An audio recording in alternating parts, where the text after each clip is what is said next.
Ya, selamat malam kepada Bapak Ibu yang bergabung secara live melalui YouTube Dhamma Meta Jember dan Dhamma Televisi. Selamat berjumpa pada hari ini, hari Kamis tanggal 30 Mei tahun 2024 dalam acara Dhamma Sakaca Online sesi kelima episode ke-30 yang diselenggarakan oleh KBTI Kesidenan Besuki yang pada malam hari ini menampilkan pembicara Bapak Teddy Chan dengan topik Kalahkan Mara dengan Meta. Nah, sebelum kita lanjutkan untuk mendengarkan materi yang akan disampaikan oleh Bapak Teddy Chan, marilah kita mempersiapkan diri, kita lakukan penghormatan awal kepada Sang Tiratana, Buddha, Dhamma, dan Sangha.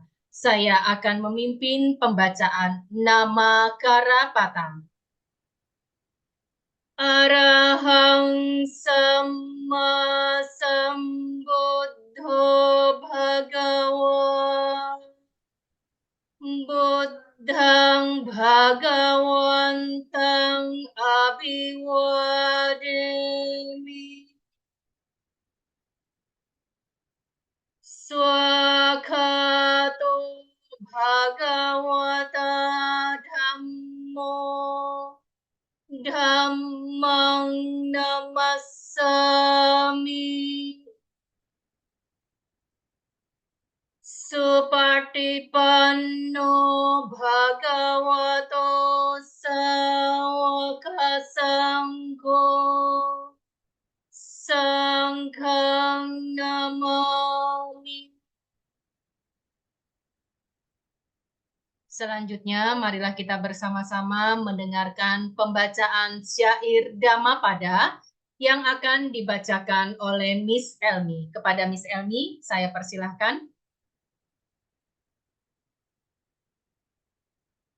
Dhammapada Kodawaga Syair 223.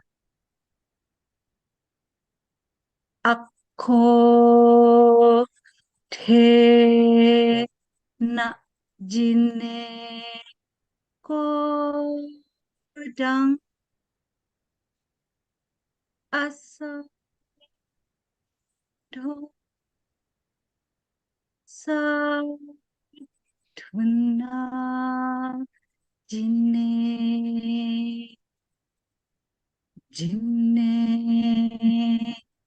kadariang da na sache na likawa dinati, yang artinya kalahkan kemarahan dengan cinta kasih dan kalahkan kejahatan dengan kebajikan. Kalahkan kekikiran dengan kemurahan hati dan kalahkan kebohongan dengan kejujuran. Sadu, sadu, sadu. Ya, terima kasih Miss Elmi atas pembacaan Dhammapadanya. Selanjutnya, sebelum kita mendengarkan pembabaran materi tentang kalahkan marah dengan meta yang akan dibawakan oleh Bapak Teddy Chan, ya sejenak saya akan membacakan profil singkat mengenai pembicara kita pada malam hari ini. Ya, pembicara kita pada malam hari ini adalah Insinyur Teddy Chan MPD. Ya, beliau selaku branding expert di Indonesia, Direktur in Advanced Digital Electronic Factory, dan juga aktif di berbagai foundation. Beliau, Pak Teddy Chan ini menyelesaikan S1-nya di IPB Bogor, Indonesia, dan juga menyelesaikan program S2-nya di Sekolah Tinggi Agama Buddha Nalanda. Nah, ini adalah pengalaman pekerjaan beliau yang cukup banyak sekali. Saat ini beliau sebagai direktur di Advance, kemudian di HIK Vision, di Advance, di Sanken, di Cosmos, di Huawei, dan juga di Yongma. Ya, jadi berbagai macam bidang pekerjaan sudah beliau jalani. Ya, dan sekarang sebagai direktur di Advance Factory. Kemudian selanjutnya, nah ini adalah pengalaman organisasi beliau hingga saat ini, yaitu bergabung di Majelis Agama Buddha Theravada Indonesia di Kepengurusan Cabang Jakarta Utara, terus juga sebagai Ketua Yayasan 8 Karakter Kebajikan, kemudian juga bergabung di Kepengurusan Pusat Permabudi, dan saat ini menjabat sebagai Wakil Ketua Yayasan Abdi Dhamma Indonesia, dan juga aktif di Pengurus Pusat Divisi Keuangan dan Pembiayaan Paguyuban Sosial Marga Tionghoa Indonesia. Ya, ini cukup banyak sekali pengalaman organisasi beliau. Nah, tanpa berpanjang lebar lagi, untuk mempersingkat waktu, saya persilahkan kepada Bapak Teddy Chan untuk menyampaikan materi yang sangat luar biasa pada malam hari ini, yang saya boleh katakan itu berhubungan dengan kehidupan kita sehari-hari, ya. Bagaimana kita bisa mengatasi kemarahan, mengalahkan kemarahan dengan meta yang sudah disesuaikan tadi dengan ayat Dhammapada yang tadi dibacakan. Ya, saya persilakan kepada pembicara kita, Pak Teddy Chan. Oke, terima kasih Jenny. Selamat malam semua para hadirin yang ikut di dalam channel Dhamma Meta Jember. Saya sampaikan salam dalam Buddha Dhamma, Sukihotu, Namo Buddhaya. Namo Buddhaya. Saya senang sekali bisa diberikan kesempatan untuk sharing Dhamma pada hari ini, sehingga saya mengucapkan banyak terima kasih nih ke Ko Teddy, Cieni, dan teman-teman yang lain yang mau hadir di dalam acara YouTube ini. Nah, kemudian kalau tak kenal maka tak sayang, jadi nama saya Teddy, tadi udah dikenalkan profil yang dijelaskan tadi. Jadi saya mau membawakan, jadi topik yang kita kedepankan hari ini itu judulnya kalahkan marah dengan meta, ya. Jadi ini yang namanya marah setiap hari, kalau kita tidak kendalikan apa aja bisa dibikin marah gitu. Tapi kalau sudah terkendali, apa aja kita bisa kembangkan dengan meta. Ini kaitannya erat sekali dengan kehidupan kita sehari-hari, ya. Kalahkan marah dengan meta.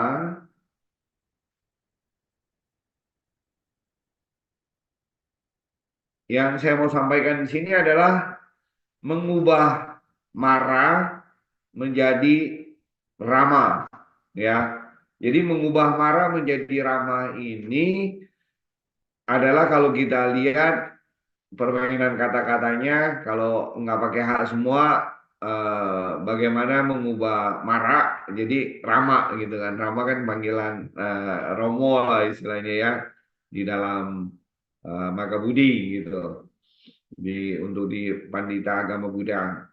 Nah, pertanyaannya satu adalah, apakah nasib buruk menimpa orang yang penuh marah?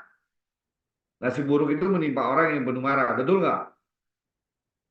Mungkin kalau bisa chat di YouTube bisa dijawab di bawahnya. Bener nggak sih nasib buruk itu menimpa orang yang penuh marah? Betul atau salah? Ya, mungkin ada yang jawab betul, ada yang jawabnya juga salah. Nggak ada. Jadi dua-duanya juga boleh-boleh aja gitu ya.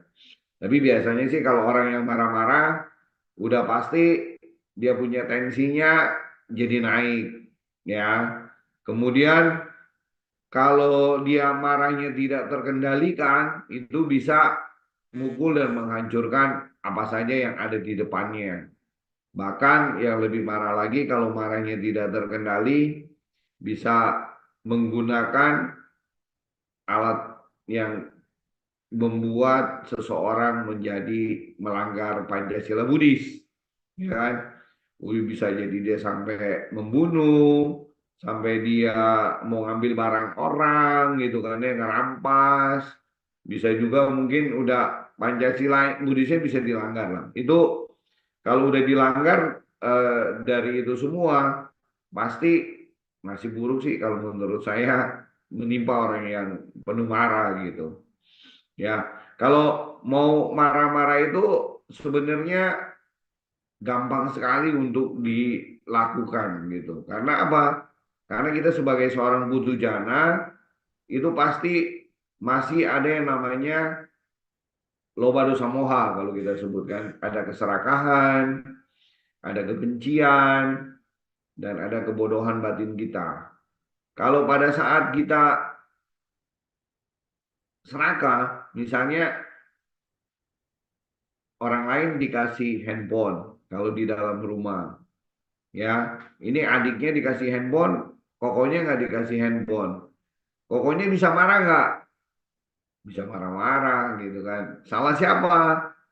Udah pasti si kokonya bilang salah orang tuanya, kenapa cuma adiknya doang yang dibeliin gitu kan.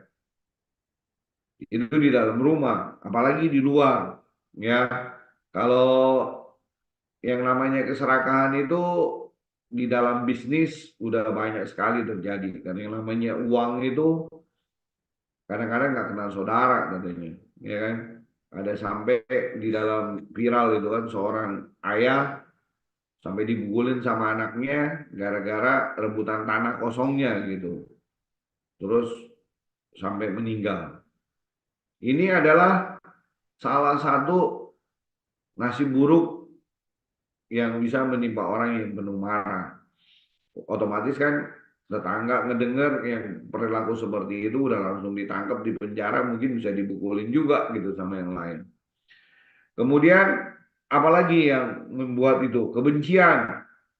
Pada saat kita rasa benci muncul, kebencian kita muncul, begitu ngelihat ada orang yang kita tidak sukai, itu udah pasti juga kita akan marah gitu. Nah, kemudian yang kedua statementnya, ini kita jadi udah orang marah, kita ya udah Dedi Chan nggak usah ngomong tentang marah, semua orang juga udah marah. Jadi kita mesti pertegas ini marah. Nanti sebentar lagi saya mau kasih lihat video orang marah gimana gitu ya.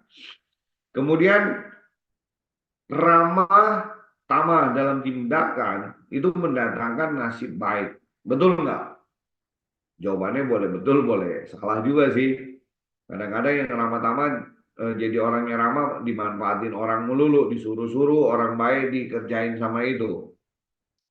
Pada saat saya sharing dhamma ada yang ngomong, Pak, kalau orang ramah-ramah kita mesti hati-hati lah. Kalau di Jakarta pasti ada maunya tuh katanya. Ya, saya bilang mungkin ada maunya. Ya, pertama ya kita berpikir baik ya, maunya dia berbuat baik lah. Istilahnya kan kalau ramah aja, dia senyum, dia ramah ke kita juga demen ngeliat mukanya gitu. Kalau udah ramah, minimal mendatangkan nasib baik nggak? Iya bisa enggak, bisa ya bisa enggak kan gitu. Tapi yang minimal kalau orang itu ramah kita nggak balas marah-marah lah, nggak balas berengutin dia lah gitu kan. Makanya orang Indonesia kan terkenal dengan disebutnya ramah tamah karena gampang tersenyum gitu. Karena di agama sebelah pun dibilang malah senyum aja udah merupakan ibadah katanya. Di kita pun sama gitu kan. Nah, statement ketiga adalah bagaimana menjadi ramah terhadap orang lain. Untuk menjadi ramah terhadap orang lain itu nggak gampang. Ya, kalau orang yang gampang ketawa katanya ya bukan ketawa sendirian gitu ya.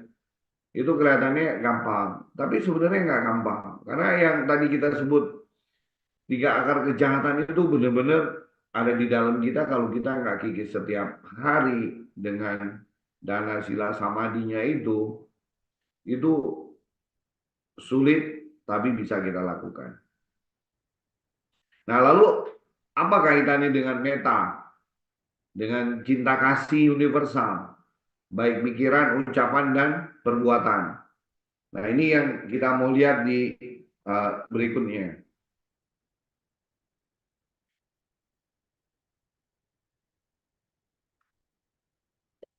Ini oke.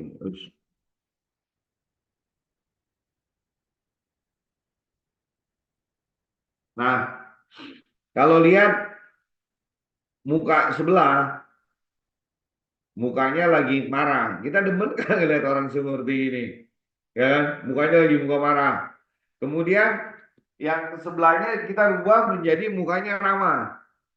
Nah, coba yang lagi di chat di YouTube itu lebih suka yang mana? Lihat yang kiri atau yang lihat yang kanan? Yang mukanya marah yang kiri, yang muka yang kanan yang lagi ramah, tersenyum, smile gitu kan. Jadi udah kelihatan. Saya nggak ngelihat di YouTube-nya ini udah ada yang jawab belum nih, Bu Yeni? Bisa dibantu? Udah ada yang jawab? Halo Jenny, kok Yang Teddy? kanan katanya Pak. Oh, yang kanan ya. Nah, berarti kan pada dasarnya manusia, saya sendiri juga ngelihat demennya yang mukanya ramah daripada yang kiri. Kalau yang di kiri udah ngeri banget nih. Aduh, apalagi udah deket, ada apa? Ada benda-benda tajam, ada benda-benda ringan, itu takutnya dilempar aja ke kita kan, takut menyakiti kita. Itu yang sebenarnya bahwa muka marah sebenarnya orang nggak suka. Tapi kadang-kadang yang dilakukan diri kita sendiri, termasuk saya, kadang-kadang juga suka marah gitu loh. Karena apa? Yaitu tadi, tiga akar kejahatan yang melekat pada manusia itu, yang tiga ini. Jadi kita punya eh, keserakahan, kebencian, dan kebodohan batin. Itu yang membuat kita marah sebenarnya. Sebenarnya kalau yang kita marah itu sebabnya apa? Nah, kalau kita ulangin lagi, orang ini lagi marah seperti ini, yang jelas mungkin pertama keinginannya, keserakahannya, keinginan untuk memiliki sesuatu, itu tidak terpenuhi. Kalau nggak terpenuhi pasti marah. Kemudian adalah kebencian. Dia merasa tidak suka, tersinggung. Itu kan gampang sekali untuk marah. Atau yang lebih parahnya lagi, dia nggak bisa membedakan mana yang baik dan yang buruk. Ya kan? Yang kasihan kan istilahnya kalau ada anak di hutan yang dipelihara sama serigala gitu. Dia nggak tahu mana baik mana jahat gitu kan. Yang ngajarinnya sebabnya binatang serigala. Kita beruntung sebagai terlahir di manusia, punya orang tua, ayah dan ibu, di lingkungan masyarakat, minimal kita diajarkan kebaikan oleh orang tua kita. Nah, itu merupakan budaya hidup yang kita punya gitu kan. Yang pertama yang mengajarkan kita tentang kebaikan. Jadi kalau jadi ramah, ya itu nggak harus menjadi orang suci kan. Jadi kita harus membuat bagaimana menjadi ramah, yaitu dengan mengembangkan tiga akar kejahatan itu harus dilawan dengan 4 kediaman dalam Brahma atau disebut Brahma Wihara, yaitu dengan istilahnya meta, karuna, mudita, upeka. Jadi meta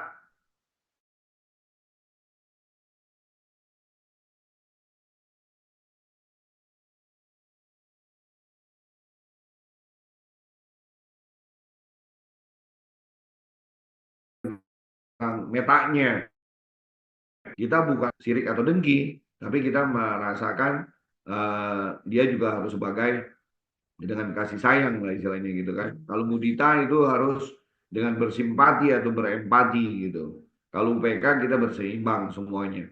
Tapi yang pertama adalah kita harus menggunakan yang namanya meta, cinta kasih, dan itu biasanya di dalam kebaktian kan kita selalu membacakan Karania Meta Sutta gitu ya. Bagaimana kita mengembangkan cinta kasih kita, kalau bisa kan bagaikan seorang ibu kandung yang menyayangi anaknya yang tunggal. Nah, itu kan luar biasa ya. Dia akan melindungi, mengasihi, benar-benar seperti itu. Nah, sebenarnya satu hal yang menarik mengenai marah, ini saya ambil sumbernya dari Bante Utamo, jadi mungkin yang pernah lihat YouTube-nya Bante Utamo, saya hanya mengulanginya saja. Ini jadi versinya Bante Utamo. Marah itu sebenarnya jika Anda marah, yang muncul itu adalah kata kenapa. Itu selalu yang jadi pertanyaannya selalu di situ. Kenapa saya nggak dikasih mobil ya? Cuman orang kayak begituan gitu istilahnya kan. Begituan. Kenapa saya dikasihnya cuma setengah piring? Kenapa saya diperlakukan seperti ini? Kenapa saya tidak dihormati gitu? Kenapa saya dibenci? Kan jadinya marah semua kalau kenapa itu. Jadi mencari tanya suatu akibat diperlakukan, dia menanyakan kenapa. Itu biasanya marah akan muncul. Nah, supaya marahnya nggak muncul menjadi ramah, itu kita harus mengganti kata-katanya sendiri. Nah, kata ramah itu biasanya muncul dari kata memang. Memangnya begini atau begitu. Kalau Anda tidak diberikan hadiah misalnya sama orang tua, kalau Anda bilang, ya memang adik saya itu dia lebih berprestasi dari saya, wajarlah kalau dia mendapatkannya. Kalau udah kata memang, itu beda. Jadi kita udah menerima gitu loh. Kalau orang Jawa dulu kan memang untung gitu, semuanya serba untung. Nah ini kita harus mengembangkan kata memang. Kalau sekarang misalnya mobil kita keserempet, ya. Kalau kita menyadari kenapa itu mobil saya diserempet sama dia nggak bener nih, kita kan bisa marah. Tapi kalau misalnya kenapa mobil saya keserempet? Oh iya, memang saya tidak bisa kenapa saya tidak rem, kita kasih kesempatan ke dia. Itu kan kalau udah kata memang udah jadi ramah gitu. Ya sudahlah ini kan ada asuransi juga, nanti juga asuransi juga cover gitu kan, mobil pengganti juga ada kalau di asuransi tertentu gitu. Jadi kata kenapa dan memang ini kalau menurut saya bagus, udah seperti ajian gitu, ajian yang menurut saya bagus dan benar-benar harus dimengerti. Kita mengatakan kalau kita ngomong ini kenapa ya gue begini, itu akan timbul marah. Kita mesti mengatakannya muncul adalah memang. Ya, memang sudah seharusnya lah saya menerima ini gitu. Memang saya pakai kacamata lah udah harus ini, udah ada umur kan gitu. Tapi kalau nggak terima kan, kenapa saya baru harus pakai kacamata? Nggak bener ini. Apalagi kalau rumah sakit kita nunggu udah lama terus diselang gitu. Kenapa saya diselang-selang? Udah pasti marah kan?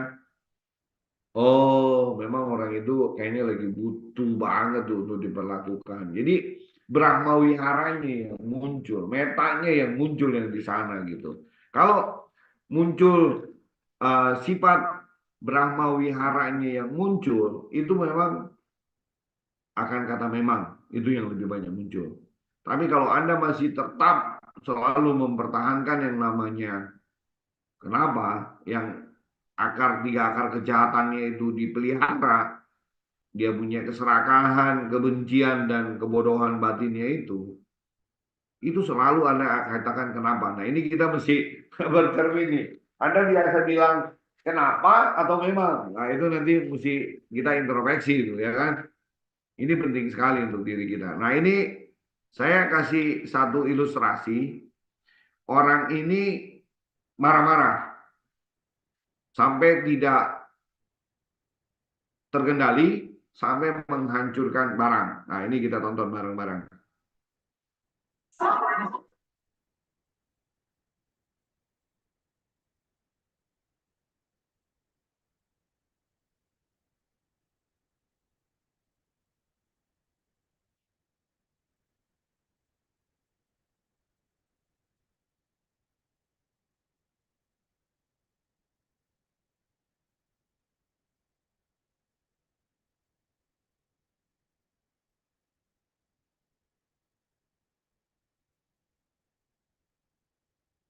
Jadi kalau kita ulang lagi ya. Nah,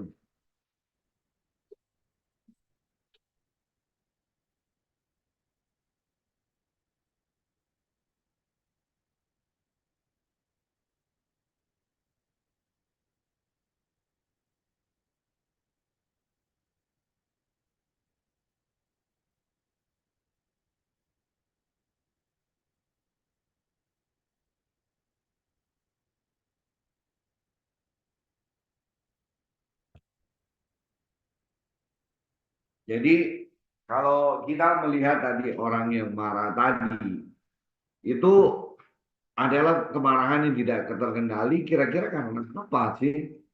Ya kan? Karena apa?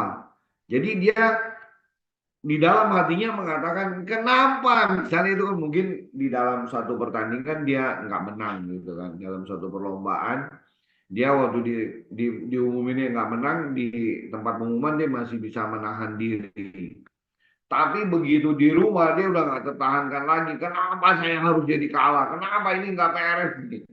Semua dihancurkan sama dia. Nah kalau udah dihancurkan seperti itu, apakah itu menjadi solusi buat diri dia? Apakah dia itu terpuaskan? Ya kan, udah banting sana, banting sini, dia udah terpuaskan lah. Jadi semua apa yang udah dilakukan itu, dia merasa ini harus dilampiaskan. Kalau udah dilampiaskan, saya puas. Tapi kan itu, betulkah? Jadi dia kalau orang marah itu menimpa nasib buruk, ya bukan buruk lah. Dia begitu udah selesai, waduh gitarnya udah mesti beli lagi, studionya mesti dibangun lagi, keluar duit lagi gitu. Itu yang udah jelas kelihatan. Jadi apa sih sebenarnya yang harus kita lakukan pada saat kemarahan itu akan timbul?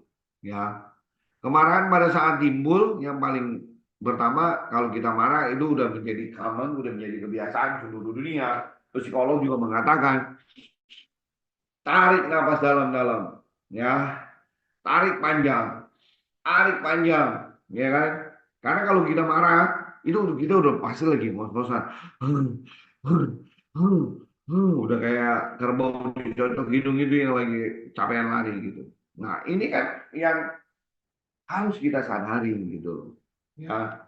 Makanya pentingnya kita melakukan meditasi. Dana, sila, samadhi itu harus kita lakukan gitu kan. Jadi bisa melakukan termasuk penjahat istilahnya, rampok, pembunuh pun dia melakukan dana bisa gitu kan. Dia dapat makanan, dia beli makanan, dia beli ini, dia kasih ke orang seperti Robin Hood juga lah istilahnya. Dia mencuri di kerajaan, dia kasih ke rakyat. Tapi kan dia melanggar Pancasila. Jadi dana itu paling rendah. Ya, bukan berarti dana paling rendah kita nggak lakukan, harus loh, ya kan? Dana tertinggi kan kita udah tahu bahwa dana kepada sangga, entah berupa persembahan sesuatu lah itu, pokoknya kita harus banyak ke dana sangga, ke dana ke orang tua gitu kan. Kemudian kalau dananya sudah bagus, kita bisa melatih sila, mulai Pancasila lah kita lakukan. Kita sebagai umat upacarika minimal harus 5 sila lah kita harus lakukan, ya. Jadi itu kan dalam kebaktian kita selalu mengucap ya, manati pata weramani sikapkan sama dihami adi, terus ya kita berusaha untuk tidak membunuh, kan kita mengulang, udah diucapin berulang-ulang aja. Kadang-kadang kalau lagi ada kecoa di apa kamar mandi nggak tahan juga, mana nih baik nih semprot aja dulu gitu kan. Nah, kalau di dalam agama Buddha itu adalah makhluk hidup, ya kan? Nah, terus yang kedua, kita udah itu sila adinadana, weramani sikap padang sama dihami. Itu kalau mengambil barang yang tidak diberikan, kita berusaha untuk tidak mengambil barang yang tidak diberikan. Cuma kan kadang-kadang yang kecil-kecil, ini pohon jambu merah banget nih, nggak ada yang punya, rumahnya kosong, diambil lah gitu. Itu kita udah melanggar yang kedua gitu. Apalagi mau musyawadah, ya kan? Apa kami sudi cara kita udah melakukan asusila itu lebih parah lagi. Kemudian musyawadah berkata kasar pun tidak, kita mesti jaga. Kemudian kita menghindari barang-barang yang menimbulkan kemabukan, itu juga kita harus hindari. Kalau lebih bagus lagi kan kita ada sila, ya kan? Tanggal 1, tanggal 15, kalau perlu tambah lagi tanggal 8 sama tanggal 22, 23 gitu kan. Sebulan 4 kali lah. Lebih bagus lagi bisa sebulan kalau mau Waisak gitu kan kayak kemarin. Udah naik lagi ya mungkin udah 10 sila. Udah jadi inilah ya naik lagi. Atau yang lebih bagus lagi ya jadi biku lah. 227 sila gitu. Nah ini kan kalau udah lakukan Pancasilanya bagus, barulah kita bisa melakukan yang namanya samadhi. Samadhi juga kita bagi dua. Jadi ada yang bentuknya vipassana bawana, ada yang namanya samatha bawana. Nah, itu samatha bawana pun kita udah diajarkan ada 40 jenis untuk meditasinya apa aja. Kalau kita vipassana udah lebih tinggi lagi lah ya. Karena kalau buat ketenangan aja samatha kita udah lakukan. Kayak tadi contohnya yang kemarahan tadi, kalau kita udah biasa meditasi, kita memperhatikan keluar masuknya napas. Salah satunya di samatha bawana adalah anapanasati. Begitu kita melihat dan memperhatikan keluar masuknya napas, mungkin kita bisa terhindar gitu kan dari kemarahan yang mungkin mau meledak begitu. Ya, tarik. Kita menyadari. Makanya kalau meditasi itu ada napas panjang, napas pendek. Jadi kita benar-benar menyadari pada saat kita marah itu napasnya kan udah pendek. Nah, itu yang kita mesti perhatikan. Nah, disinilah pentingnya Sang Buddha udah ajarkan sila samadhi baru kita bisa jadi panya. Nah, di dalam Dhammapada syair 222, kalau tadi disebutin yang 233 ya. Kalau ini saya bilang, barang siapa yang dapat menahan kemarahannya yang telah memuncak, itu seperti menahan kereta yang sedang melaju. Ia patut disebut sai sejati. Sedangkan sai lainnya yang nggak bisa menahan kemarahan itu hanya sebagai pemegang kendali belakang. Nah, ini di dalam Dhammapada syair 22, di Dhammapada kata-kata, itu ada cerita seorang biku menebang pohon, itu kena anak raksasa, kemudian si ceritanya kan zaman dulu kalau para biku mau bertapa itu biasanya pergi ke hutan. Nah, untuk pergi ke hutan kan nggak ada rumah lah, istilahnya kan dia harus banyak, kadang-kadang suka nebang pohon, taruh untuk nebang pohon untuk melindungi dia dari panas dan hujan gitu. Nah, pada saat dia menebang hutan, salah satu pohon, batang pohon itu mengenai rumah mereka. Rumah mereka istilahnya kan ada dewa, kita bukan sebut dewa kali ya, itu mungkin alam raksasa lah yang ada di Asura, alam Asura yang tinggal di hutan. Dia punya keluarga tinggalnya di dalam hutan itu, di dalam suatu rumah, rumahnya bentuknya pohon. Pohonnya ditebang, kemudian dia bilang saya punya anak, kemudian sampai dia bilang ini anak saya nih, kalau kamu tebang semua pohon ini nanti udah kamu bunuh aja lah anak saya gitu kan. Sampai akhirnya tanpa disadari biku itu melukai anak raksasa itu. Nah, si mamanya melihat anaknya yang tunggal terluka, kan tadi kita udah tahu di Karanya Metta Sutta itu kan ada terjemahannya bagaikan seorang ibu kandung yang menyayangi anaknya yang tunggal. Wah, marahnya kan tidak terkendali. Tapi dia walaupun raksasa gitu dia masih tarik nafasnya.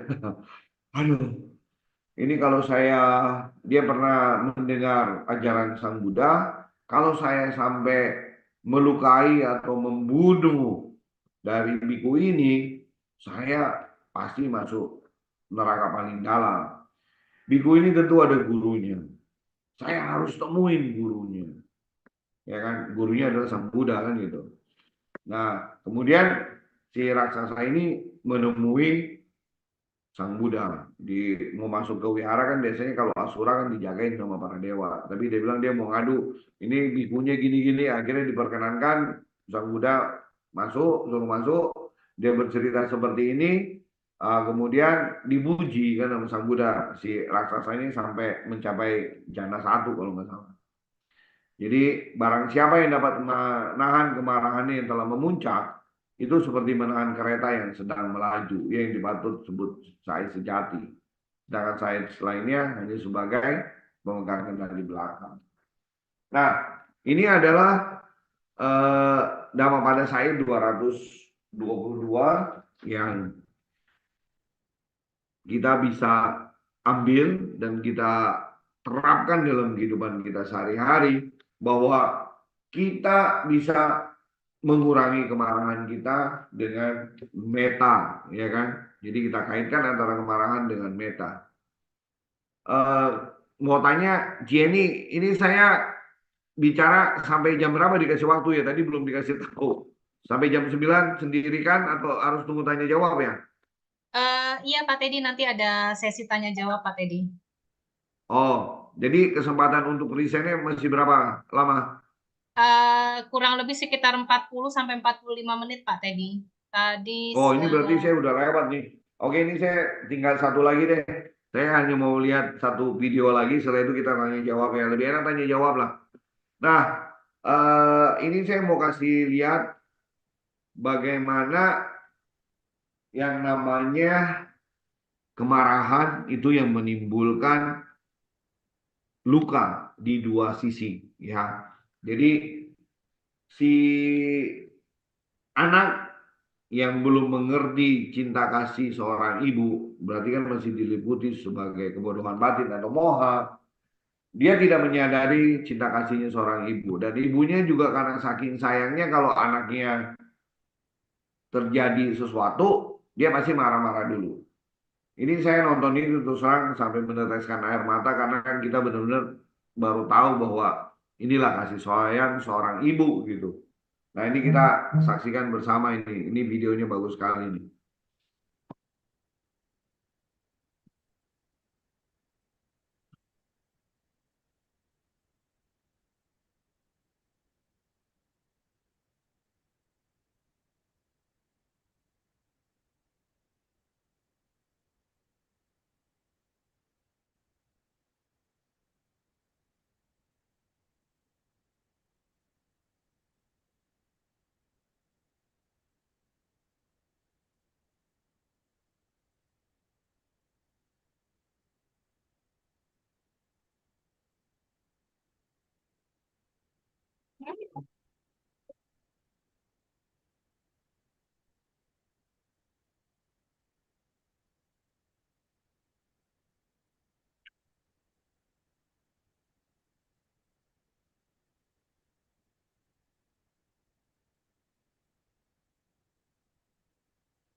Ya, ini mudah-mudahan ceritanya menangkap ya.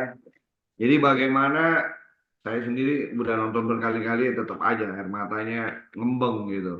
Karena kadang-kadang kita mesti ingat kasih sayang orang tua kita gimana gitu loh. Ya kan? Jadi orang tua ini dia lagi belum bangun jam 5 pagi dia udah masakin nasi goreng yang paling enak gitu kan. Tapi mungkin si anak yang ngeliat aduh nih mama gua mau kerja udah tidur melulu gitu kan. Dia nggak tahu itu nasi goreng gimana caranya bisa ada di meja. Dia pikir kayak dream of Jenny kali bisa langsung dapet gitu kan. Dia taunya semuanya semua udah disediain semuanya begitu kan. Tapi begitu dibilangin sedikit marah. Orang tuanya juga ya mungkin sebel juga dia ngomel, marah, anaknya kabur. Anaknya kabur, mamanya nyariin, ya kan? Dia ke tukang nasi goreng dia kasih lihat nih foto ini kayak begini nih duitnya nanti kalau dia makan udah kasih. Ya ini bagusnya ketemu tukang nasi goreng langsung dikasih tahu akhirnya anaknya ketemu. Nah ini pertanyaan yang pertama tadi kan kemarahan membawa nasib buruk, betul nggak? Itu nasib buruk. Jadi buat mamanya juga nasib buruk karena anaknya kabur, ya kan? Buat anaknya juga yang marah juga nasibnya buruk juga karena dia kelaparan nggak ada duit. Bagusnya ketemu tukang nasi goreng itu. Jadi ini sangat menyentuh sih menurut saya. Jadi ngapain marah-marah? Padahal kita udah tahu tadi dia kan mama mama kandungnya, anaknya tunggal, dia kasih sayang, tapi cara menimpakan atau menyayanginya caranya dengan marah-marah karena apa dia takut telat sekolah, mamanya bilang sabar ini buat masakannya. Jadi dua-duanya benar, nggak ada yang salah. Karena merasa benar dua-duanya, ya mereka marah kan gitu. Tapi dampaknya jadi buruk. Ini dalam kehidupan sehari-hari sering kita terjadi kayak begini. Ya kan, apalagi kalau yang di rumah tangga, punya suami istri, pulang kemalaman, begitu lihat apa buka meja makan, dilihat dari kemarin sama lagi gitu ya kan. Itu makanya kadang-kadang orang bilang kalau sering makan tahu tempe doang itu bikin darah tinggi bener, karena bapaknya pulang tahu tempe, besok tahu tempe, lama-lama marah dia. Kenapa ini tahu tempe melulu bininya juga marah. Kenapa uang belanjanya nggak naik gitu kan? Nah, itu bisa saling menimpakan kalau tidak ada meta kasih sayang di antara mereka. Padahal dulu lagi pacaran kan udah suap-suapan. Nah ini pun harus di rumah udah punya anak pun mesti dihidupkan lagi masa-masa indahnya seperti itulah ya kan. Jadi Dhamma pada si ayat 223 ini itu cerita ada utara dan sirima yang ini menarik banget menurut saya. Jadi di dalam Dhammapada itu dikatakan kalahkan kemarahan dengan cinta kasih dan kalahkan kejahatan dengan kebajikan. Kalahkan kegigiran dengan kemurahan hati dan kalahkan kebohongan dengan kejujuran. Ini di Dhammapada kata-kata 223 itu cerita utara dan sirima. Jadi ada pasangan suami istri, ya, yang satunya istrinya ini adalah murid Sang Buddha, namanya Utara. Dia selalu mempersembahkan hidangan makanan, pokoknya bunga-bunga kepada Sang Buddha. Dan si suaminya ini kan bukan pengikut Sang Buddha, pengikut ajaran lain. Dia melihat, aduh ini wanita ini, istri saya ini bodoh sekali, yang ngapain katanya dia kasih kebajikan begitu banyak kepada Sang Buddha. Karena dia kan masih kebodohan batin banyak, suaminya ya dia menganggap bahwa itu adalah perbuatan yang tidak patut gitu. Sedangkan si suaminya ini menginginkan dia dilayani terus gitu kan. Sebagai seorang istri pada zaman itu istri harus full 100% melayani apapun keinginan dari sang suami gitu. Tapi di dalam ini Utara ini Upasika juga ini dia tidak begitu ya. Sampai-sampai dia menyewa seorang Sirima ini, jadi kita sebut PSK di dalam di situ istilahnya. Jadi dia itu mempekerjakan si Rima untuk menggantikan tugas dia sebagai istri lah, ya kan. Nah, si suaminya juga ya merasa bagus juga lah, ini ada yang gantiin lah, yang penting kamu udah jalanin lah, ini terserah lah gitu kan. Tapi yang terjadi kemudian adalah bahwa si Rima ini menjadi sirik, iri hati, ya kan. Dia jatuh cinta lah sama si suaminya utara itu. Jadi berbagai macam cara dia mau usahakan agar si Rima ini mengenyahkan atau menghilangkan utara itu gitu. Salah satunya adalah pada saat si utara masuk ini dia menggoreng sesuatu yang minyaknya panas itu, dia tumpahkan ke utara dengan maksud mukanya hancur, badannya rusak. Udah pasti kan suaminya nggak mau lah, pasti pilih si Rima. Tapi karena kekuatan cinta kasihnya itu tidak melukai tubuhnya sama sekali. Nah, ini juga kan sebenarnya ada satu cerita juga tentang bagaimana cinta kasih itu mengalahkan kemarahan pada saat Sang Buddha masuk ke satu kota karena seseorang yang benci, dia membuat si gajah itu ngamuk. Itu gajah itu biasanya gajah yang biasa untuk menghukum orang mati. Zaman dulu tuh di India, kalau orang dihukum mati badannya di sampai leher itu ditaruh di tanah, ditanam gitu kan. Nah, kepalanya itu diinjak sama si gajah ini gitu. Nah, gajah ini bikin mabuk, jadi dia ngamuk kemana-mana. Tapi Sang Buddha dengan cinta kasihnya malah membuat gajah itu berlutut. Itulah namanya kekuatan cinta kasih yang tulus. Ini ceritanya yang ada di sana seperti itu. Nah, ini kisah di balik Meta Sutta. Jadi kita udah sering bacakan bahwa ceritanya itu adalah ini selalu saya tekankan di sini, ya kan? Inilah yang harus dilaksanakan oleh mereka yang tekun dalam dhamma. Karena untuk mencapai ketenangan batin, ia harus pandai jujur, sangat jujur, rendah hati, lemah lembut, tiada sombong. Ini supaya kita tidak marah. Harus merasa puas, mudah dirawat, tiada sibuk, sederhana hidupnya, tenang indranya, selalu waspada, tahu malu, tidak melekat pada keluarga. Tak berbuat kesalahan, walaupun kecil, yang dapat dicela oleh para bijaksana. Hendaklah ia selalu berpikir, semoga semua makhluk sejahtera dan damai. Semoga semua makhluk berbahagia. Makhluk apapun juga, baik yang lemah atau yang kuat tanpa kecuali, yang panjang atau yang besar, yang sedang, pendek, kurus atau gemuk, yang terlihat atau tidak terlihat, yang jauh maupun yang dekat, yang telah lahir atau yang akan dilahirkan, semoga semua berbahagia. Jangan menipu orang lain atau menghina siapa saja. Janganlah karena marah dan benci mengharapkan orang lain mendapat celaka. Ini kan semua sebenarnya marah-marah semua kan yang harus dihindari. Jadi kalau kita udah punya meta bagaikan seorang ibu yang mempertaruhkan nyawanya untuk melindungi anaknya yang tunggal, demikianlah terhadap semua makhluk, mestinya kita pancarkan pikiran kasih sayang tanpa batas. Nah, inilah jadi yang melindungi kita sendiri itu adalah meta. Kalau kita punya meta yang kuat dan kita sering bacakan Meta Sutta berulang-ulang, karena Meta Sutta dengan artinya dan kita terapkan, niscaya kita akan terhindar dari yang namanya nasib buruk karena kemarahan. Jadi kata kenapa dan memang itu yang harus ditekankan. Demikian sharing saya mengenai kalahkan marah dengan meta. Selanjutnya saya kembalikan ke moderator Ibu Yeni. Ya, terima kasih sharingnya dari Pak Teddy yang sangat luar biasa. Sebenarnya materinya itu tidak jauh-jauh dari kehidupan kita sehari-hari.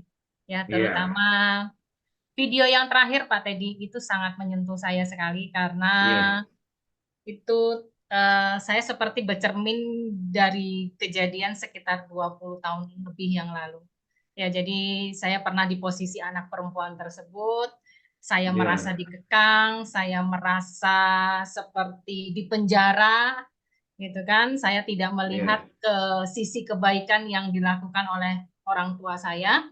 Saya menganggap bahwa apa yang dilakukan oleh papa dan mama saya itu adalah suatu kekangan buat saya. Jadi sama seperti anak perempuan tersebut, jadi saya menginginkan untuk hidup berjauhan dari orang tua, dan ternyata setelah saya mengalami hidup berjauhan dengan orang tua, ya memang kebebasan itu saya dapatkan. Kebebasan itu saya dapatkan, saya tidak pernah lagi dikekang, tidak pernah lagi ditanyain macam-macam, kamu sudah makan atau belum, kamu pulang sama siapa, kamu kemana, kamu ini, nggak pernah. Kegembiraan itu saya rasakan Pak Teddy, tapi sayangnya kegembiraan itu saya rasakan hanya sejenak, hanya sebentar saja. Setelah saya mengalami sakit, ya saya sakit, saya sendirian, nggak ada yang bantuin, sudah nggak ada mama apa segala macam, ya sudah baru mulai kerasa. Ternyata butuh juga cerewetnya mama, itu butuh gitu ya. Ya walaupun dan saya boleh dikatakan sudah sekitar 23 tahun, 24 tahun sudah hidup berjauhan dari orang tua Pak Teddy. Ya, jadi video yang terakhir itu seperti mencerminkan kehidupan saya yang sekarang. Begitu ya. Oke, sekarang kita sudah masuk di sesi tanya jawab ya. Mungkin bagi partisipan yang ada di Zoom ini, bagi yang ingin bertanya, saya persilahkan untuk bertanya secara langsung, dan juga mungkin bagi partisipan yang bergabung di channel YouTube juga bisa menuliskan ya pertanyaan-pertanyaan yang ingin ditanyakan langsung kepada pembicara kita malam ini mengenai topik kalahkan marah dengan meta, yang juga tadi sangat luar biasa sekali dijelaskan oleh narasumber kita pada malam hari ini. Oke, yang untuk di Zoom ada yang ingin bertanya? Belum ada ya? Oke, kalau belum ada Pak Teddy, saya mungkin bisa awali sejenak ya Pak Teddy ya. Pak Teddy begini, tadi kan Pak Teddy juga sudah menjelaskan mengenai pengendalian kemarahan ya. Kita sebagai manusia itu kalau kita hidup penuh dengan kemarahan, kebencian, pasti kehidupan kita juga nggak enak, benar? Betul. Itu juga saya setuju banget Pak Teddy. Bahkan saya sempat juga mendapatkan cerita, saya lupa dari siapa, mungkin di wihara atau bagaimana, saya juga udah lupa karena udah lama. Bahkan ketika kita marah, bolehlah kita menarik nafas panjang dulu, kita hitung 1 sampai 7 gitu, kita tarik nafas 3 kali apa segala macam. Kita menjauh dulu, kita jangan berbicara dulu apa segala macam. Cuman dalam pikiran saya ketika saya mendengarkan pernyataan seperti itu, bagi saya Pak Teddy ya, bagi saya, mohon koreksi jika salah, impossible dilakukan ketika kita sudah istilahnya emosi sudah diubun-ubun gitu kan. Kita nggak sempat sudah untuk tarik nafas, untuk menghitung 1 sampai 7, sudah yang kita lakukan itu seperti di video pertama. Emosi kita harus kita keluarkan, bahkan kalau perlu kita banting barang atau apapun, seolah-olah itu adalah menjadi suatu kelegaan bagi kita ketika kita sudah meluapkan emosi. Bahkan beberapa waktu saya lihat di media sosial itu ada tempat-tempat permainan itu yang menyediakan sarana kita untuk menyalurkan emosi kita. Dengan cara apa? Dengan cara kita merusak atau membanting barang, benda mati terutama ya. Jadi kita selalu difasilitasi untuk melampiaskan emosi kita, bukan untuk menahan atau meredam emosi kita. Nah, yang jadi pertanyaan saya Pak Teddy, sebenarnya ketika kita marah gitu kan, kita emosi gitu, terus kemudian kita berusaha untuk menahan, kita sabar, apakah itu artinya kita kalah? Ya kan? Karena kan kalau tadi saya lihat video-videonya itu seolah-olah kita itu marah itu ya dilampiaskan, ketika kita dilampiaskan, kita mengeluarkan, ya udah lega, jangan kita simpen gitu loh. Jadi seolah-olah itu jalan terbaik dalam tanda kutip adalah ketika kita emosi ya kita keluarkan, kita lampiaskan gitu. Bahkan sekarang juga seolah-olah difasilitasi untuk kita mengeluarkan emosi kita. Begitu Pak Teddy. Ya, itulah yang memang kita sebagai putu jana umat biasa yang masih diliputi oleh kekotoran batin, kilesa, dan kita punya 3 akar kejahatan tadi, yang keserakahan, kebencian, dan kebodohan batin itu. itu adalah merupakan sarana yang tempat berakarnya kita untuk timbulnya satu kemarahan. Sehingga para psikolog awam ya itu memberikan satu fasilitas, bahkan ada yang kalau di kantor misalnya marah-marah, dia pasang ada gambar muka bosnya yang sering marah-marahin, dia lempar di belakang itu, jedar gitu kan, kena lu bos gua gitu kan. Nah, itu artinya apa? Kita memberi makan kepada apa? Kebencian kita. Kebencian kita dipupuk. Ya, kalau di film-film yang sekarang itu, kalau setan itu memang justru makannya adalah makanannya kebencian dan kemarahan kalau kita nonton film-film yang barat itu. Ya, jadi ya yang namanya marah, kebencian, keserakahan, kebodohan batin itu ya memang adalah dari marah, mengganggu gitu kan. Yang membuat manusia itu terlena dan harus dibuat terbuai seperti itu. Jadi itu sama seperti kalau kita punya masalah banyak, mendingan itu dah kita mabok. Jadi kita lupa lu masalahnya. Nih minum banyak sebotol lah. Sebotol kalau lu belum mabok minum 2 botol lah. Kalau perlu 3 botol sampai teler jatuh di situ. Masalahnya selesai nggak? Selesai. Pada saat udah mabok karena tidur, udah nggak mikir, karena otaknya udah nggak berfungsi kan. Tapi begitu dia sadar kembali, apa yang terjadi? Masalahnya hilang nggak? Timbul lagi. Mau dia mabok lagi sampai mati gitu kan. Apalagi kalau orang zaman dulu kan ada orang yang nggak percaya kehidupan, ada kehidupan lagi, ada 31 alam kelahiran. Kalau dia nggak percaya, ya sudahlah, saya udah hidup di dunia ini, udah nggak bisa ngapa-ngapain lagi, sampai dia ngajak keluarganya diikat, dia masuk ke dalam apartemen, dia terjun bareng-bareng. Itu yang terjadi kan. Jadi sebenarnya pertanyaan yang Jenny yang katakan tadi, kalau kita memfasilitasi kemarahan yang timbul, itu adalah kan manusia itu melekat, sangat memenuhi kemelekatan. Kemelekatan itu yang sangat enak kan. Kalau yang kan kita makanya di Sang Buddha itu pada saat beliau mencapai penerangan agung, ya kan, waktu memutarkan roda dhamma, itu sangat bingung apakah ini bisa diajarkan kepada manusia. Sampai kita kan kalau kebaktian kan selalu belajar bernama sampati yang minta diajarkan lah supaya kekotoran batin kita yang masih ada ini bisa diajarin gitu kan. Nah, diajarin itu kan pertama mengenai Catari Arya Sacani kan, mengenai pemutaran roda dhamma itu nomor satu adalah Catari Arya Sacani. Jadi ada 4 kondisi itu. Jadi kalau kita kalah, menang, untung, rugi, dipuji, dihina, itu kan kondisi-kondisi yang menyebabkan kita itu selalu berputar di situ. Dia dari selama kita hidup di alam samsara ini ya, sampai dari alam neraka sampai alam eh, Brahma Arupacana juga tetap seperti itu gitu. Jadi kalau ada yang bilang bahwa Pak itu kalau yang namanya kemarahan itu mesti dilampiaskan. Jadi kalau untuk level, jadi istilahnya kalau orang makan pedas kan ada level 1, level 2, level 3. Ya mungkin untuk level 1 yang nggak terlalu doyan pedas ya bolehlah itu dicoba gitu kan. Tapi tetap pengetahuan damanya mesti dijelaskan. Karena apa? Itu kayak seorang tubuh manusia kan ada yang dilatih angkat barbel dia bisa angkat 100 kilo. Kalau kita nggak pernah berlatih, badan udah kurus kering, nggak pernah makan protein yang banyak, masa disuruh ngangkat barbel 100 kilo, apa yang terjadi? Patah tulang semua dia. Jadi harus dilatihnya gimana? Mungkin ngangkat angkat pegangannya dulu aja gitu kan. Kaleng kosong atau apa diangkatnya ringan-ringan dulu. Ini adalah step-step yang orang melihat, oh ini udah, kalau udah ngangkat kaleng yang 1 kilo dianggap udah bisa ngangkat 100 kilo. Karena masalah kita kan beda-beda tingkat beratnya gitu loh.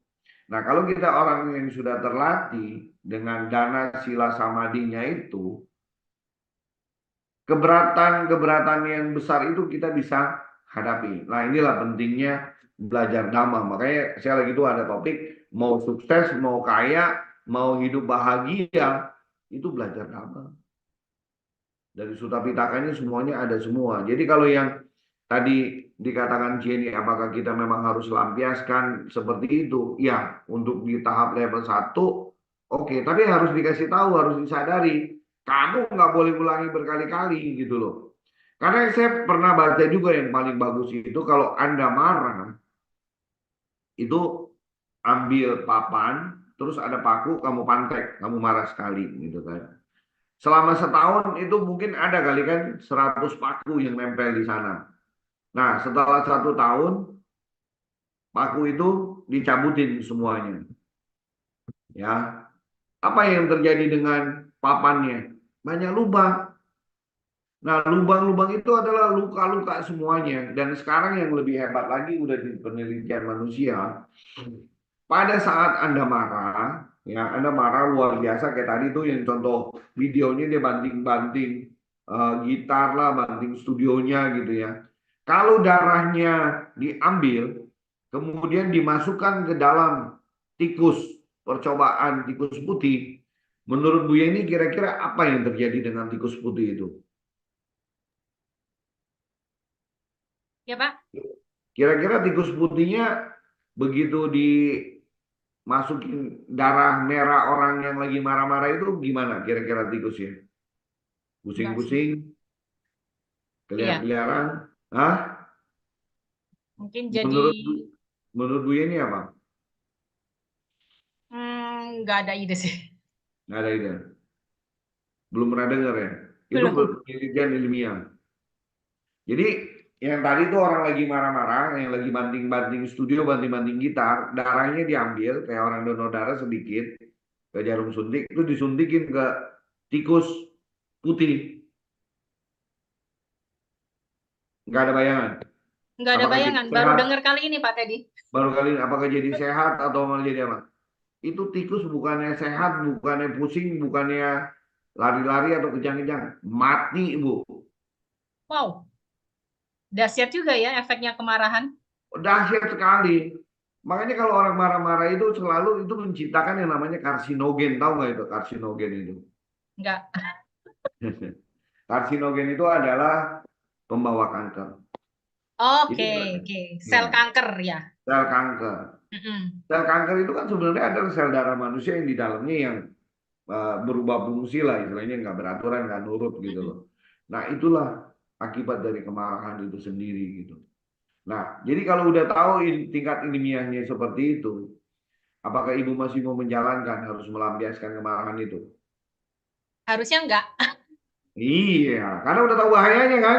Iya, benar, benar, benar. Tapi kalau kita anak kecil, baru umur 5 tahun, ya kan, kita tahu di rumah kita kan pasti ada listrik kan. Terus Hmm. saya pegang-pegang colokannya itu obeng atau besi, terus saya masukin ke lubangnya. Kira-kira anak kecil itu berani atau karena tidak tahu dia mau nyolok-nyolok ke lubang listrik yang ada setrumnya? Biasanya sih karena tidak tahu, karena kepo. Ya, karena tidak tahu dan dia ngelihat kiri kanan kan. Nah, Ya, kalau kalau kita yang udah ngerti listrik itu bisa mematikan, kira-kira mau lakukan nggak? ayo ogah lah. Udah pasti mati punya kan? Ya benar. Nah, itulah manusia. Jadi kalau kita diliputi kita namanya, ini kan kebodohan batin, bukannya kebodohan fisika. Iya kan? Itu yang membedakan. Makanya tadi saya contohkan di depan, kalau manusia yang besarinnya serigala kan ada filmnya itu. Akan jadinya apa tuh anak itu? Ya seperti serigala gitu kan. Nah, itu mungkin jawaban-jawaban yang bisa saya sharing sih, Bu Yeni. Ya, oke. Terima kasih Hmm. Pak Teddy juga termasuk dari pengetahuan barunya ya. Ternyata sebegitu dahsyatnya efek kemarahan. Bahkan sampai bisa membangkitkan atau menimbulkan sel kanker. Nah, begitu ya. Ya. Biasanya kan kadang kalau orang marah-marah itu dibilang, jangan marah-marah, ntar keriput cepet tua. Nah, gitu. Tapi ternyata ada Iya. tambahan lagi. Jangan marah-marah loh, jangan suka marah-marah, ntar membangkitkan sel kanker. Iya. Nah, begitu. Nah, ini Pak Teddy, ini mungkin nyambung Iya. nyambung apa namanya kemarahan gitu kan. Ini ada pertanyaan yang titip ke saya, yang chat ke saya. Nah, ini Pak Iya. Teddy, ini yang Pak Teddy di dalam dunia pekerjaan, ya seperti tadi Pak Teddy katakan bahwa kalau kita bertemu dengan bos. yang Hmm. boncekno mungkin ya, saya nggak tahu bahasa Indonesia Ah, boncekno itu apa, ah. gitu kan?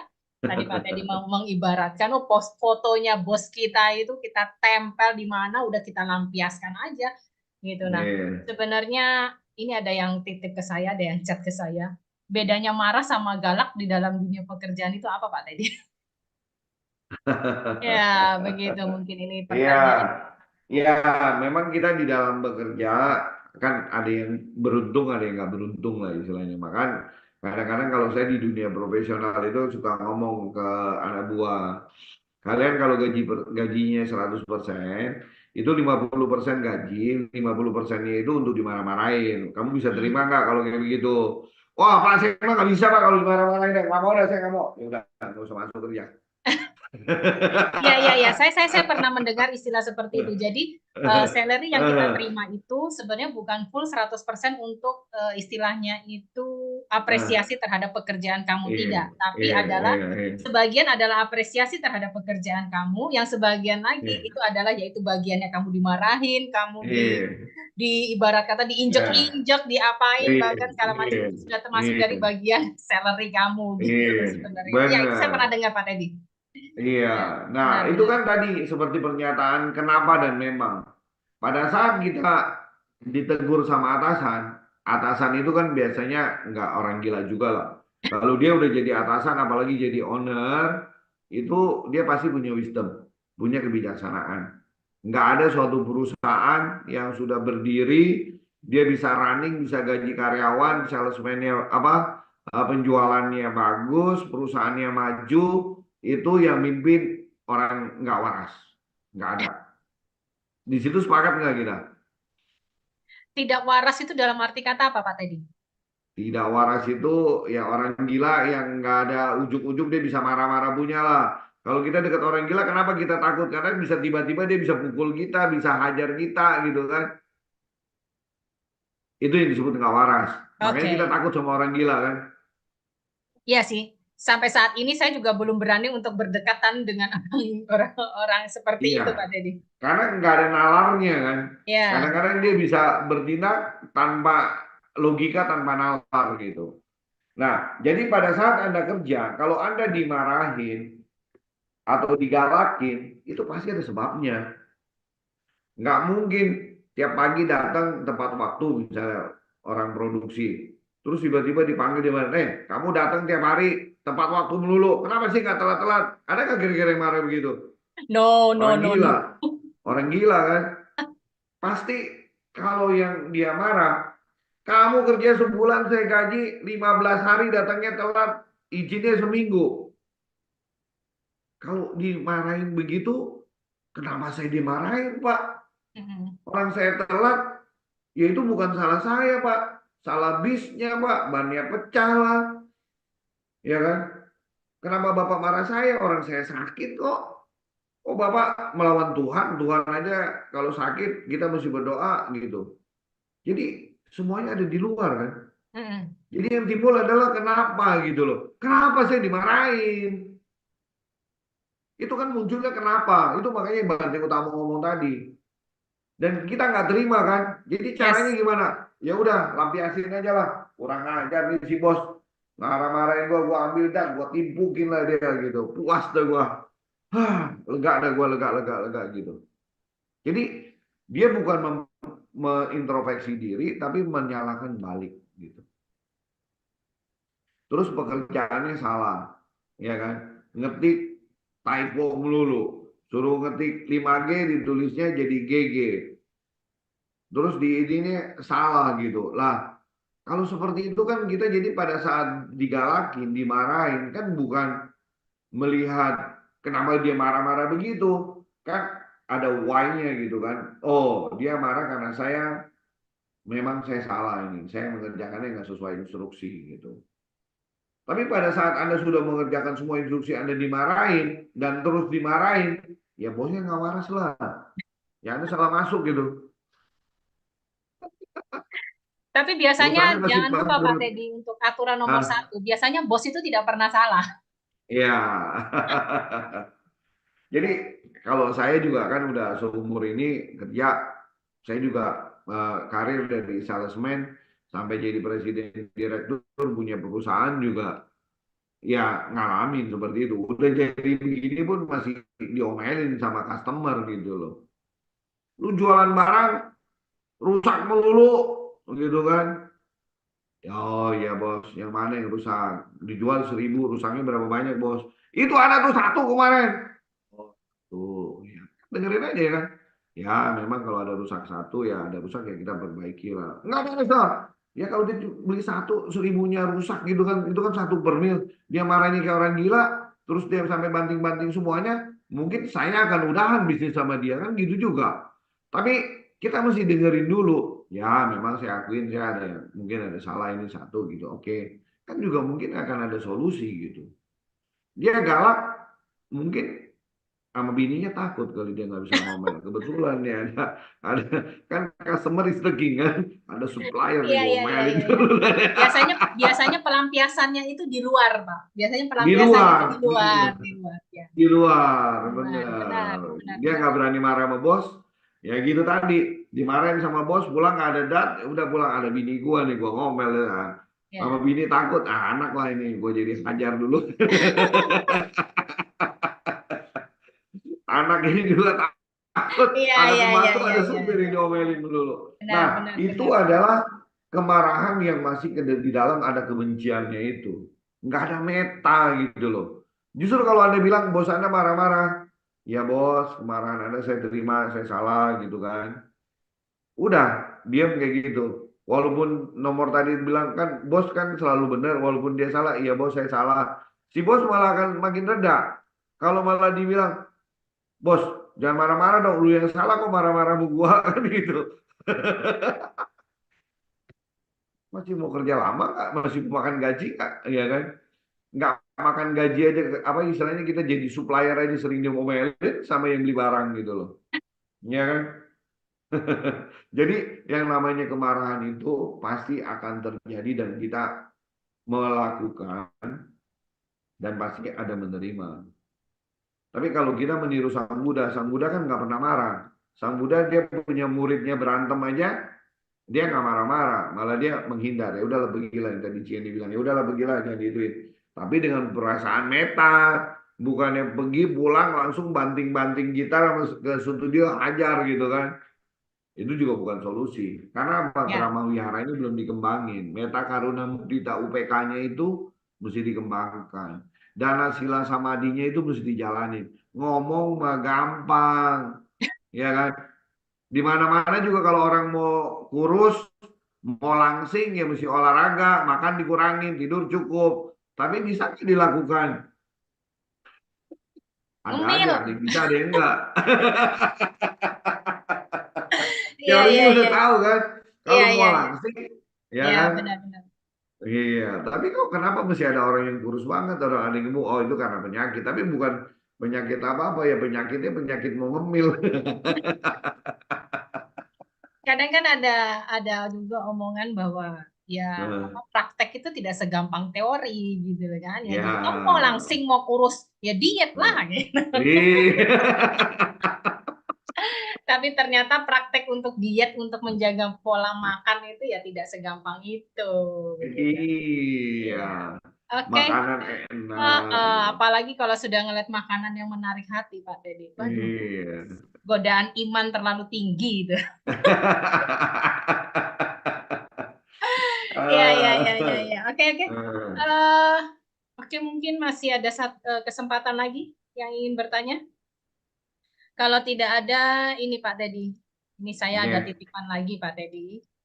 Pak iya. Teddy, kenapa kita mudah untuk marah ya? Apakah kemarahan ini ada hubungannya dengan pepatah yang mengatakan bahwa ketika kita marah, orang lain akan takut. Jadi seolah-olah kita tuh kalau marah itu kita lebih terlihat berwibawa sehingga orang lain itu menjadi takut. Sehingga marah itu menjadi habitnya kita secara tidak langsung. Jadi ketika kita menghadapi kondisi apapun, karena kemarahan itu sudah menjadi habit, jadi kita itu seperti gampang atau mudah untuk marah. Ya, silakan Pak Teddy.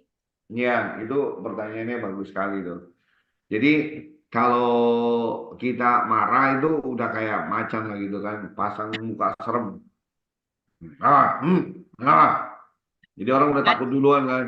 Ya, nggak Nah, ada yang berani deket-deket dengan Bapak kali Teddy. berani deket-deket. Nah, kalau nggak berani deket-deket, orang yang pertama mau jahat sama yang mau ngasih rezeki, dua-duanya sama-sama ditolak jadinya. Benar, benar, benar, Iya benar, kan? benar, benar. Kalau Ya, ramah juga sama, orang jahat dan orang baik malah mau deket gitu kan. Yang orang jahat mau manfaatin, yang orang baik mau berteman gitu. Jadi pilihan kan ada di tangan kita. Apakah benar kalau dengan galak terus orang jadi takut sama kita? Kita kan berpaku kepada Sang Buddha. Apakah Buddha guru Gotama kita setiap mengajarkan selalu kemarahannya nomor satu? enggak. Sehingga dia disegani dan sampai 2500 tahun sampai sekarang aja masih banyak pengikutnya, masih mau dengerin dan malah bersujud di hadapan Sang Buddha gitu loh. Apa kita pernah diancam, ditakutin? Enggak. Enggak kan? Jadi kalau ada pepatah yang bilang kalau marah itu jadi ditakutin, itu ya marah istilahnya. Marah kan selalu begitu, nakut-nakutin Sang Buddha pada saat dia mau mencapai penerangan sempurna kan godaan marahnya luar biasa. Ditakutinnya dengan apa? 1000 pasukan, bukan ribuan lah. Mungkin jutaan, ratusan juta pasukan mengelilingi dia gitu kan. Ada yang mau mana, ada yang mau apa. Itu kan ditakut-takutin. Udah lah lu jangan jadi Buddha lah, udah lu sini dah. Lu jadi raja setan lah di sini, kasarnya begitulah kalau ngomong cerita preman ya, bener nggak? Tapi kan Sang Buddha dengan cinta kasih dia pancarkan, akhirnya marahnya juga kalah gitu. Dan kita udah diajarkan bahwa tidak ada kemarahan yang membawa kekuasaan besar gitu. Mana ada?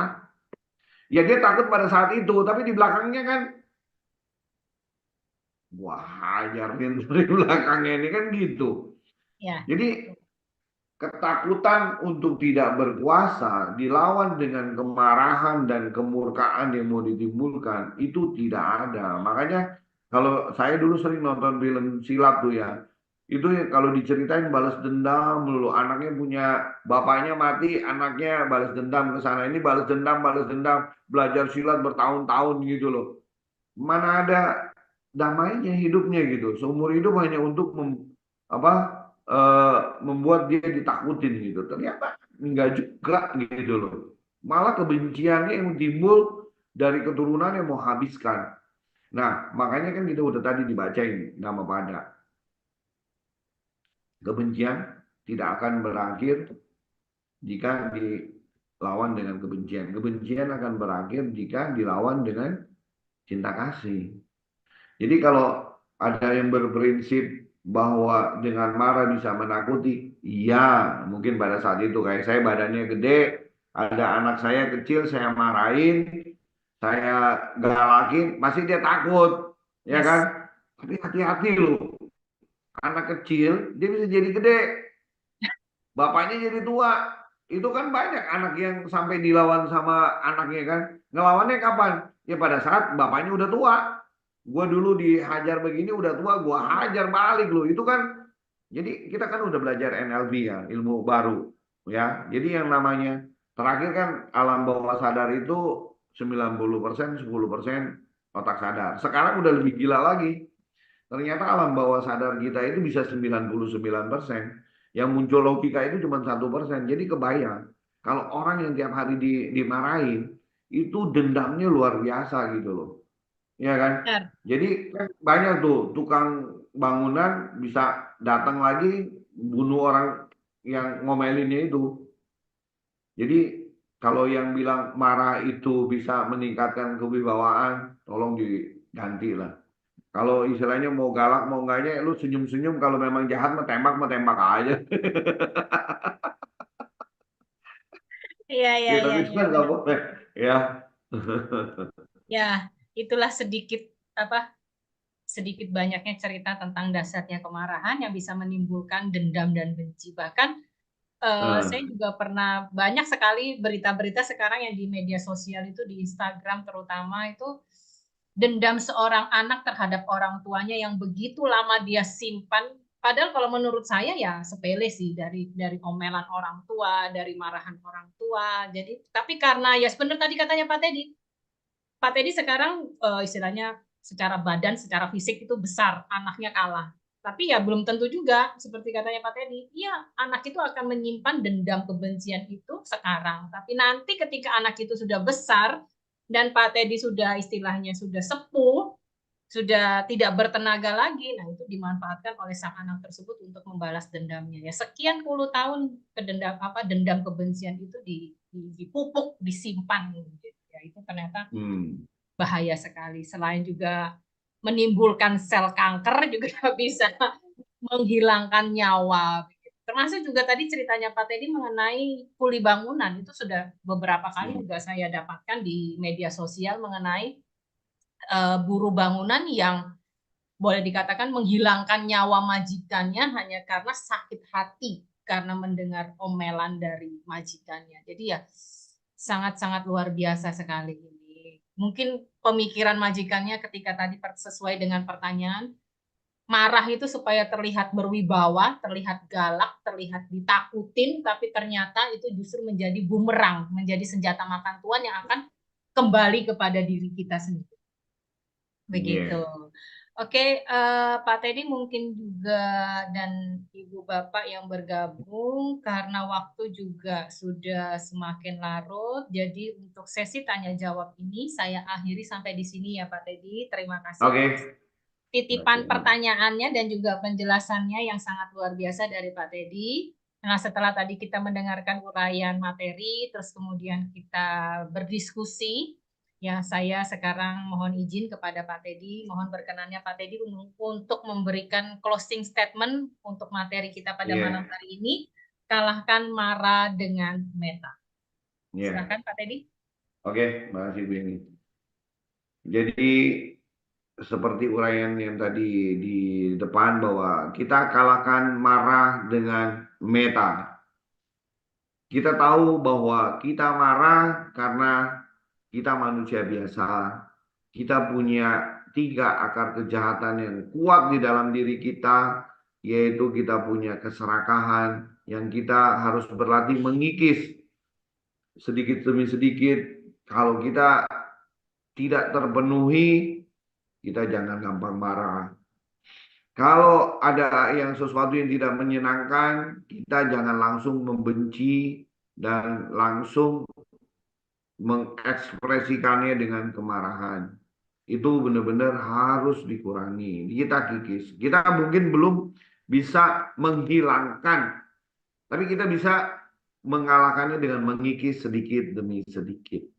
Apalagi yang namanya kebodohan batin. Kita banyak nggak mengerti, makanya kita banyak belajar dhamma, kita sharing dhamma, kita mendengarkan dhamma, kita banyak bertanya. Makanya kan di dalam yang namanya Manggala Sutta itu kan nomor satunya adalah asewana cabalana. Janganlah bergaul dengan orang yang dungu. Dungu di sini artinya tidak menjalankan Pancasila Budi selama minimal.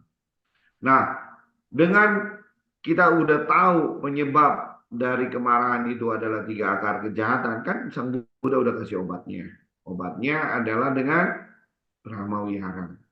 Dengan cinta kasih atau meta, dengan karuna kasih sayang, dengan mudita rasa simpati, dan rasa upeka dan keseimbangan batin. Jadi kalau kita udah tahu penyebab 3 akar kejahatan dan kita punya obatnya Brahma Wihara itu kita yang ingat itu aja ya. Dan kita punya guru itu sangat luar biasa mengajarkan kita. Kalau kita tahu hiri otapa, kita itu mungkin nanti dibahas di next berikutnya ya. Jadi kalau kita punya hiri otapa, takut berbuat jahat, malu berbuat jahat, takut akan perbuatan jahat, itu pasti kemarahan kita bisa kalahkan. Karena kita punya Brahma Wihara, kita bisa kalahkan dengan meta. Demikian Bu Yeni, terima kasih. Semoga apa yang saya sharing ini bermanfaat untuk kehidupan kita bersama sehari-hari dalam mengarungi alam samsara ini. Oke, terima kasih Pak Teddy atas uraian damanya dan juga tadi memberikan penjelasan juga atas pertanyaan-pertanyaan yang sangat luar biasa sekali. Dan mohon maaf ya apabila masih ada titipan pertanyaan yang belum sempat ditanyakan. dan juga sudah memberikan closing statement yang sangat luar biasa sekali. Ya, semoga dengan apa yang sudah disampaikan oleh Pak Teddy dan juga menjadi diskusi pada malam hari ini menambah pengetahuan, terutama buat saya pribadi Pak Teddy ya, menambah pengetahuan buat kita bahwa ternyata sangat-sangat tidak bermanfaat sekali kemarahan itu. Memang terlihat kemarahan itu ya udah sepintas begitu aja gitu loh ya. Tapi ternyata efeknya itu sangat-sangat luar biasa sekali, jangka panjangnya sangat lama sekali. Bahkan mungkin bisa sampai di kehidupan yang akan datang masih kita bawa jika kita masih terus menyimpan kemarahan, kebencian dan dendam. Begitu ya Pak Teddy ya. Ya, dan Betul. juga jangan lupa bahwa ternyata kemarahan juga bisa menjadi salah satu sumber penyakit kanker. Nah, ini yang perlu digarisbawahi sekali gitu ya. Terima kasih juga Pak Teddy dan juga Ibu Bapak partisipan yang sudah bergabung pada malam hari ini ya. Sungguh sangat luar biasa sekali pembicaraan kita pada malam hari ini. Kita tadi sudah mendengarkan materi, kita berdiskusi Dhamma juga dengan narasumber pada malam hari ini. Nah, sekarang tiba saatnya kita melakukan patidana atau pelimpahan jasa kepada para sanak keluarga leluhur yang sudah tiada. Mari kita berkonsentrasi, kita limpahkan jasa-jasa kebajikan ini kepada para leluhur dan juga sanak keluarga yang telah meninggal. Saya akan memimpin pembacaan patidana. Handamayang patidanang karomase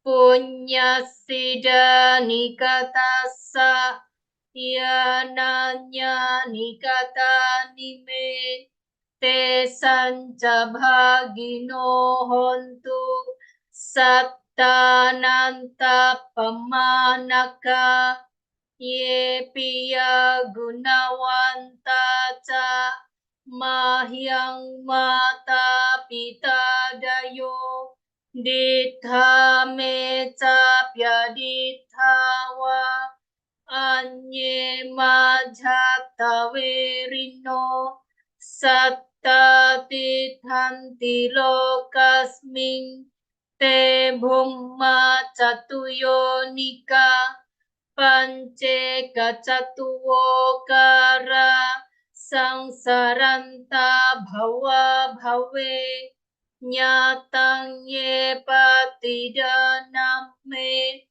anumodantu te sayang ye cimang napajananti dewa te sang niwedayung maya dinna na punya nang anumodana hetuna sabbe satta sada hontu awera sukha jiwino kema padanca papontu te sasasi jatang subha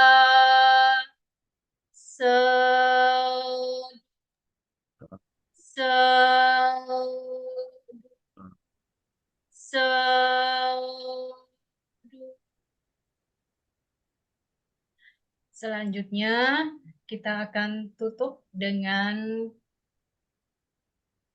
membacakan sedikit ada informasi. Silakan operator. Mungkin ada informasi yang ingin disampaikan.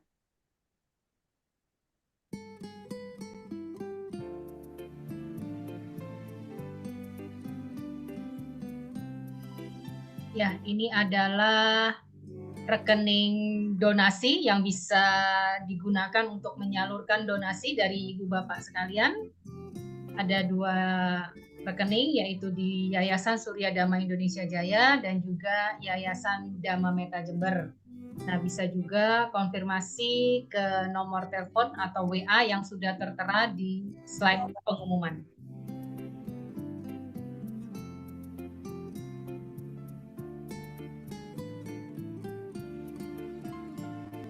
Nah, Dhammasa Kaca Online yang diselenggarakan oleh KBTI Keresidenan Besuki akan diadakan meditasi bersama. Ya, silakan bagi ibu bapak yang suka bermeditasi. Nah, ini ada sesi meditasi bersama episode 29 bersama Bante Dhammawicayo Mahatera. Kemudian juga ada chanting pagi sore yang rutin dilaksanakan setiap hari bersama Bante Tejapunyo Mahatera dan juga Samanera Karunawaso.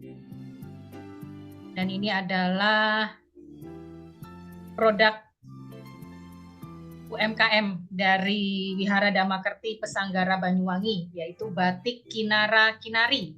Nah, ini adalah informasi mengenai Dhamma online. Ya, bisa diklik di www.kalyanamita.info.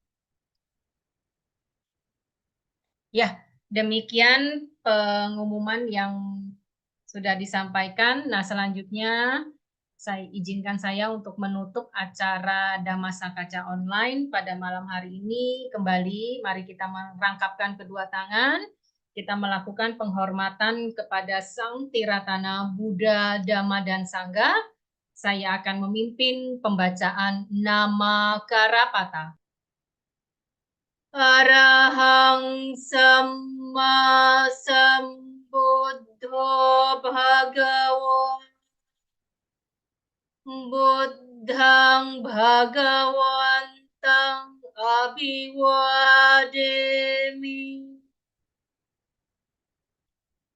Swakato Bhagavata Dhammo Dhammang Namassami Supatipanno Bhagavato Sawaka Sangho Sangghang Namami. Mari kita bersama-sama mengucapkan Sabe Sata Bhawantu Sukhitata. Semoga semua makhluk hidup berbahagia. Sadu, sadu, sadu.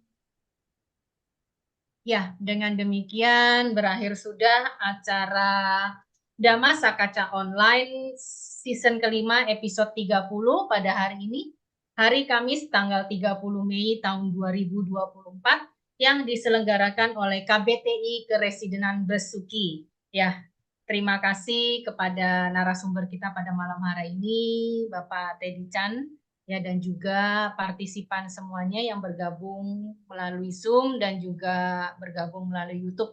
Ya, terima kasih atas partisipasi pada malam hari ini. Semoga di lain kesempatan pada kegiatan Dhamma Sakaca online berikutnya kita bisa bertemu dengan kondisi yang lebih baik lagi sehingga kita dapat memupuk karma-karma kebajikan.